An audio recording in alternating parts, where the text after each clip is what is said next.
Well, female entrepreneurs have made great strides in the past few decades, growing their business numbers across the country. Yeah, 40% of U.S. businesses are women-owned, and right now there are 114% more women entrepreneurs than 2 decades ago. While things appear to be moving in the right direction, women receive just 7% of venture funds for their startups. A lot to talk about, but there is one woman on a mission to rewrite the rules and to also change lives at the same time. Joining us now, Powerhouse CEO and co-founder of Shoulder Up, Phyllis Newhouse. Phyllis, thanks for being with us this afternoon.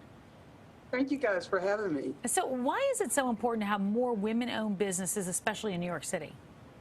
Well, if you think about the women-owned business in New York City, that number has drastically increased in the recent years. So really over the last 5 years, we've had a 36% increase in women-owned business in New York. And when you think of the industries that are where women are starting up business in life sciences and products and retail and technology and fintech, there is an incredible opportunity there for women, especially after the pandemic.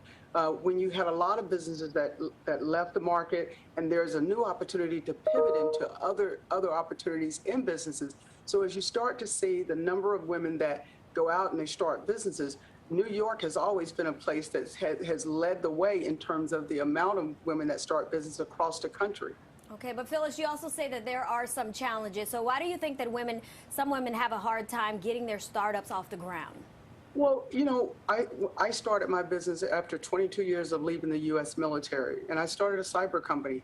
But before I left the military, I had an opportunity to look at how, what the planning structure, what did the structure look like, what type of capital, who were the strategic partners. And I think a lot of the struggles come from that when women start businesses, they normally don't have the resources, opportunities, and connections that our male counterpart have. And so what I think is that when you get those resources, opportunities, and connections, you understand the type of capital that you're going to need to start a business. You develop those relationships early on, and really having strategic mentors to help you understand that is really one of the problems, I think, not having enough mentors in the beginning. Wow, isn't that true? Well, so let's talk about some of the common mistakes that you have seen when a woman is trying to go out there, start her own business, and then how those mistakes can be avoided. Yeah, I'll give you a great example. When I first started my business and I needed to, I won a huge contract, didn't have the proper banking relationship that I need. But what I did, I went to another woman-owned business that was very large. She was $1 billion business at the time. I went and aligned myself with her, and then she was able to help underwrite that contract. Wow. So that I could execute the contract. So I found that strategic partner in another woman-owned business that was much larger than mine. And I think one mistake that women make when they're trying to get out there, they're trying to get this business launched, is that not properly aligning themselves and ask for help. Just say, look, I need your support, and go to other women that have done it. And will certainly, there's a lot of VC funds that are ran by women that are specifically going to invest only in women-owned businesses, and that finding those resources early. Okay, so speaking of reaching out and asking for help, you actually have a unique opportunity for women. Can you tell us a little bit about it?